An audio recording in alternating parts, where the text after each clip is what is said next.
I attract people that make me feel the want of the abandonment. I see. And is that a pattern that keeps coming up in your life over and over again? Yes, but I'm setting limits and boundaries, and I'm becoming, what you said, I really loved that you said to become conscious about it and like look at it, and then you take the power away from it. I think I've been doing that. I've been reflecting on that and being vulnerable, and being here. So where that abandonment, when you feel that abandonment in your body, where do you feel it? Oh my God. Take a deep breath real quick.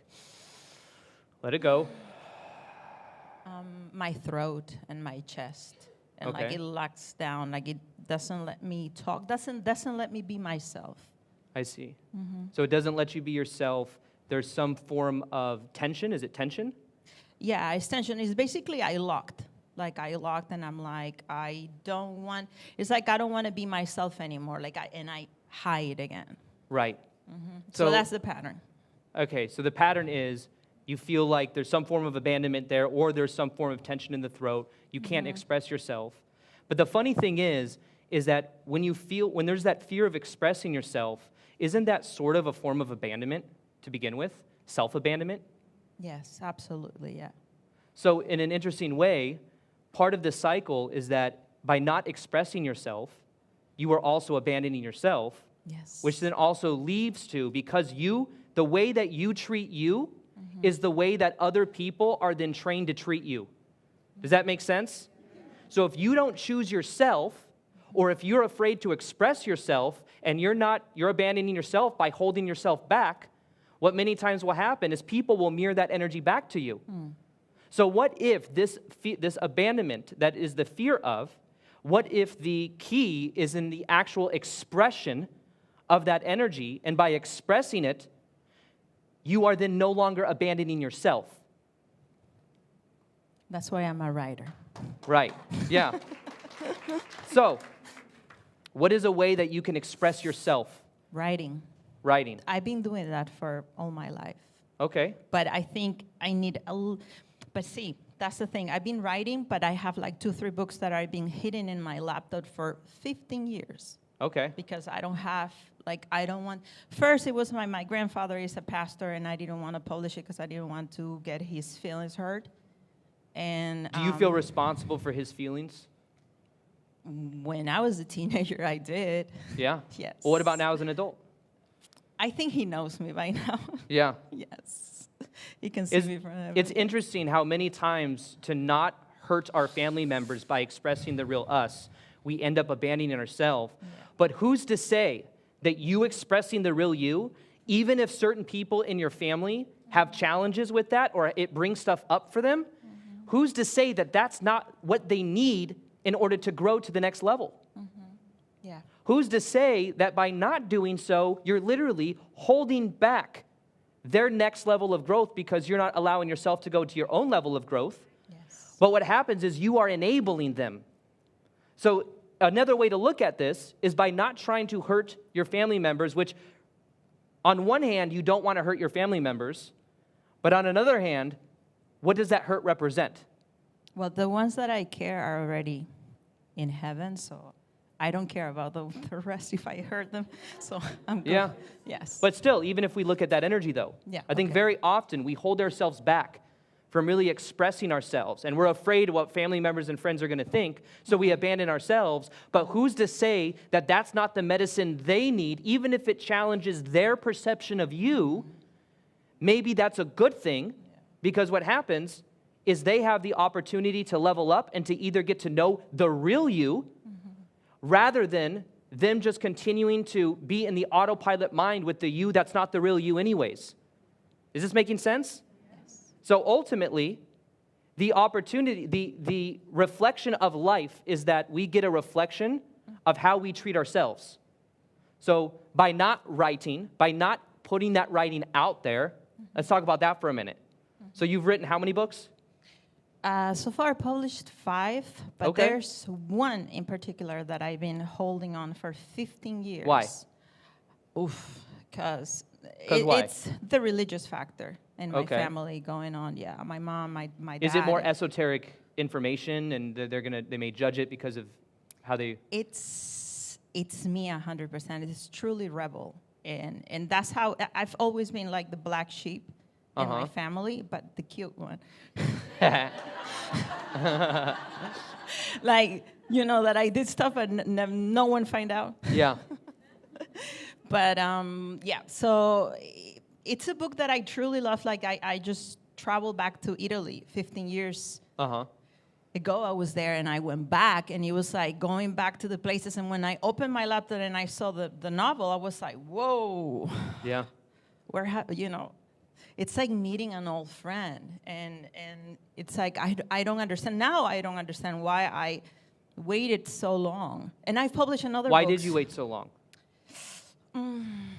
I didn't have the courage. I'm going to be honest. Can I say something real quick? She's like, I didn't know why I waited so long. I said, why did you wait so long? And she's like, I didn't have the courage. Isn't it funny how often we'll tell ourselves we don't know something? Very often in coaching, I'll say something, it's like, I don't know. Okay, well, if you did know, and they just blurt it out. Sometimes we tell ourselves, I don't know this, and that I don't know keeps you not taking action. It keeps you in the known and the familiar, and it keeps you stuck. So we say, I'm stuck, but really, part of the reason you're stuck is because you've gotten so familiar with being stuck, and it feels so known that to have the answer would also mean there's a certain level of responsibility. Absolutely. So what was the answer? It was to have the courage? Courage, yes. Okay, so what was the answer again? So why weren't you putting out that writing, that book, publishing it? Because And what makes it different? You've got 5 other books you published. This one book, 15 years you're sitting on it. What was it about the book? It's that it represents something religious, and the fear is around your parents and what they might think about it? Yeah, I'm actually going to dedicate it to them. Oh, it's beautiful. Yeah. That might be a good symbol, too, for you individuating. I was meditating one night, and I saw it as a vision to my parents. I think that's lovely, honestly. Okay. Yeah. Well, then what's the block? Is there a block there now, or are you? That's why I'm here. Okay. Well, here you are. That's why I'm here, to remove the block. And also because it's very hard for me, like, to be public like you are. For me, it's like very... It's hard for you to be public. Yes. Why? I don't know. I'm trying to figure it out. Why do you... If you did know. I don't know. I just. What is here you are in front of 100 people on a crowd, and you're afraid of being public. You're doing a great job, by the way. Isn't she doing great? You're doing a great job. So so you have a story that I'm not good at, being in the public eye or whatever, like I am or whatever. Yet here you are with me in the front of 100 people, right? Yeah. But what is that story? What would it mean if you were in the public eye? What would you be setting yourself up for? What are you afraid will happen? I don't know. It's like I know it's also a limiting belief, but I'm like, and I said, like, for this year, I set a goal that today, and I also, like, already spoke with my publicist and all, and like I'm like, it's like I'm a kid who's I don't know how to explain it. It's You're like a I'm kid who talking. what? It's like I'm talking to myself as I'm a kid, and I'm like, that's it, no more hiding. This is the year. Yeah. I'm telling that to myself, and so. What would you say? Imagine a younger version of you. Oh no, that you're is- gonna make me cry. Well, let yourself sit with this. No. This is where the gold is, by the way. The gold is in moments like this. Okay? So, if you were in front of a inner child version of you, and that version of you was looking at you and was scared, afraid of being in the public eye, afraid of really being seen. Oh, she would love it. I was different when I was little. So that version of you would actually love it. I did theater for everybody when I was 2. When did you stop doing theater? I don't remember. Was it Probably a moment you just stopped? Like, you're doing theater, you're expressing yourself, you're okay to be seen, and then there's something that happened where then you said, I don't want to be in the public eye, I don't want to be seen. This is awesome. You know what? Because I never thought about it. When I moved from Ecuador to here, when I was around 18, that's when I stopped. And okay, what do you think the catalyst for stopping was? You moved from Ecuador to here. How did you feel when you moved from Ecuador to here? Terrible, depressed. Yeah. Yeah, Why? horrible. Because I moved to study because I didn't like how it was in Ecuador, the structure Yeah. to study. Like, I'm a nerd. Sorry, like, I am a nerd. And the structure, like, I was always arguing with teachers and stuff like that. And they're like, that's it. And, my dad he's from Texas and my mom is from Ecuador. Mm-hmm. So I already had family here. Yeah. And they're like, go with that side of the family, because you're like, you're a rebel, and like here in Ecuador, everything is limited, and you have to say this, and Okay. you had to stand up every time a teacher came in. I was like, I'm not standing up for you. Yeah. So Not every time. What was the energy though of moving from Ecuador to here? How did that version of you feel when you made that move? I felt terrible. Those were like my darkest years. I was truly depressed. Because, I didn't Was it the new energy? Was it that you weren't around friends and family that you used to know? Yeah, because I was, back in Ecuador, I was just this sweet girl, and over here, like, I met really awful people. And it was like... Which is interesting, right? Because she's in a cocoon. Yeah. Because she's protecting herself from other people. She was open, free, able to be seen, expressing herself, a theater kid. Comes here, has this experience, and then decides people are awful. Yes, basically.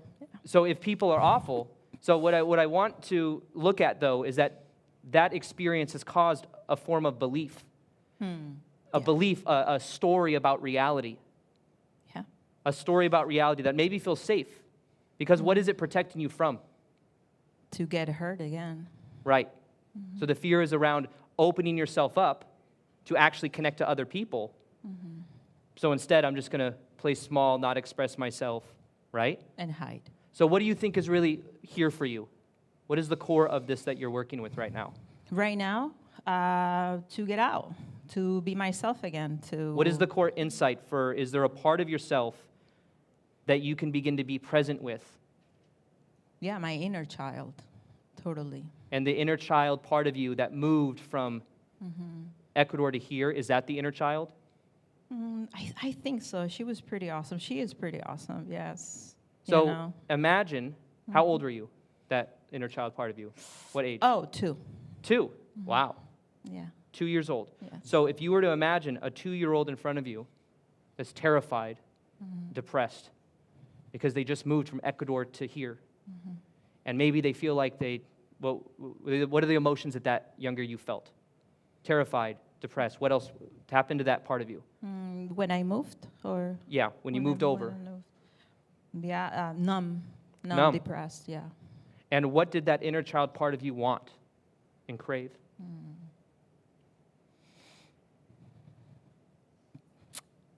I know. Oh, this is like to be seen. So real quick, what I'd like you to do is to close your eyes and to imagine that inner child in front of you. And everyone that's watching, you can also do this in your own way. Imagine that inner child in front of you right now, just moved from Ecuador to the States. And maybe you're able to see what they're wearing. Maybe you're able to just tap into their energy, to look at their expression on their face. And focus on really seeing that part of you. Now take a deep breath in. Let it go. And look into the eyes of that inner child.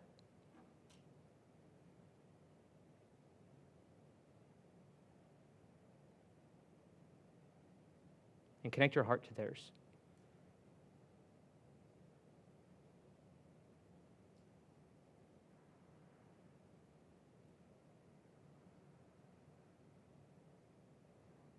What is happening right now? You can keep your eyes closed. What is happening right now as you look at that inner child, that part of you? I feel that I don't know, a lot of emotions. It's like I feel like she gives me strength. Yeah. And I give her protection. What does she want from you? Ask her what she wants. She just wants me to play. Okay. Why don't you play with her? In your mind right now, imagine playing with her. What would she want to go do? Play dressed up. That's what I used to do. Okay. You imagine yourself playing dress up with her? Yes.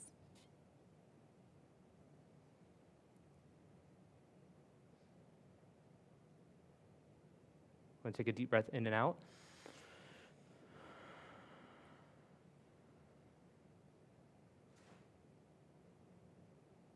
And what else? What else does she want from you?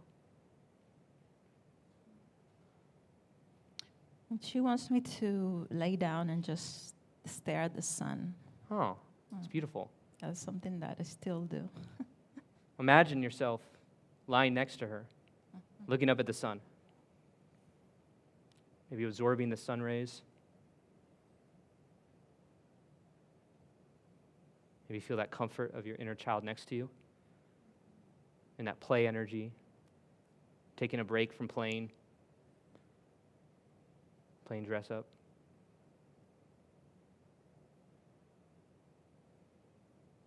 What do you notice about her energy now? She's in peace and harmony. Yeah. She feels more in peace and harmony. Yeah. More at peace. Maybe a little bit less depressed. Yes.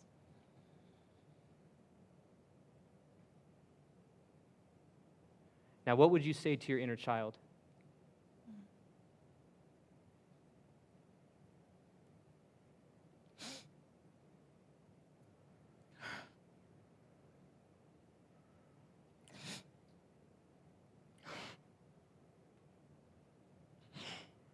That everything is going to be okay. Beautiful.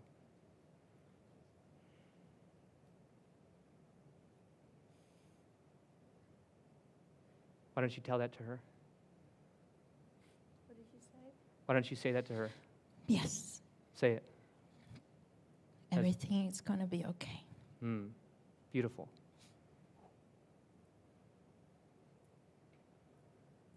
Now taking a deep breath with her. And imagine yourself hugging her. And let her know that whenever she wants, you'll play with her.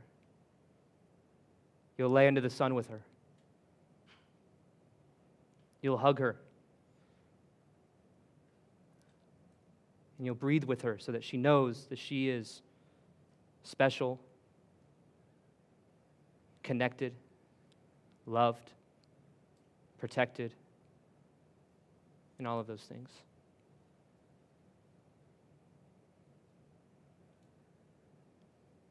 And anytime you want, you're able to connect with her because she's within you. So whenever you're ready, you can open up your eyes. Can we give her a hand? How do you feel? How do you feel now? We're not done yet. I want to first off acknowledge you and your vulnerability for allowing yourself to feel that. It's very, Thank you. It's very inspirational to all of us here. And there's a part of our, part of this energy, by the way, that we're doing in this live event is when someone comes up here, they also represent other aspects of ourself. And you connecting to your own inner child puts an energy in the space that is allowing us to connect to our inner child. And maybe the sadness that wasn't allowed to be felt. Maybe it was the not being seen, not being heard, not being nurtured. And that energy is just very powerful. So with what you've met, what we've been doing today, what is the big insight that you're going to take with you moving forward? It has to be one. No, you can be more than one. But what is the one that sticks out to you that's relevant right now in this moment?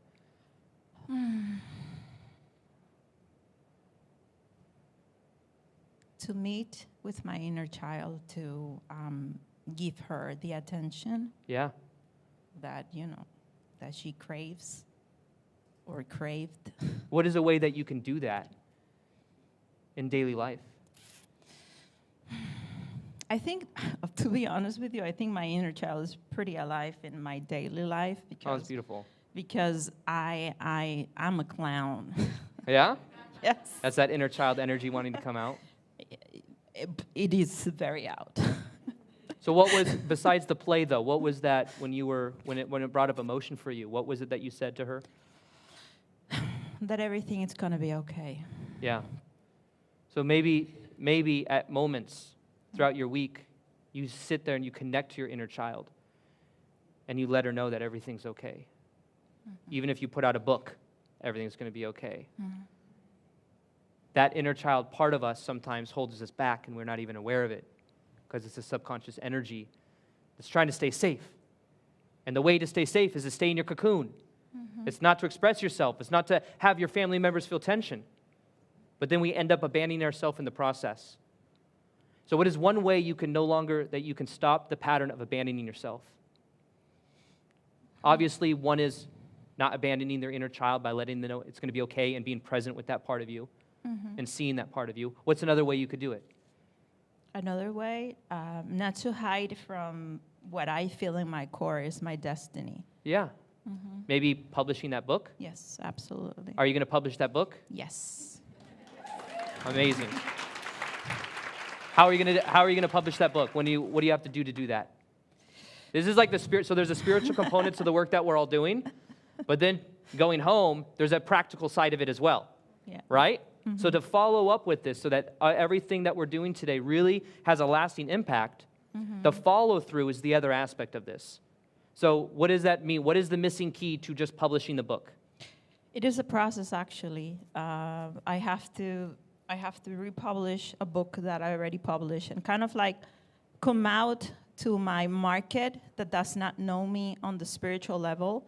Because I used to work in New York, and New Jersey. I used to have my own magazine. I used to interview artists, and I was in a totally different market.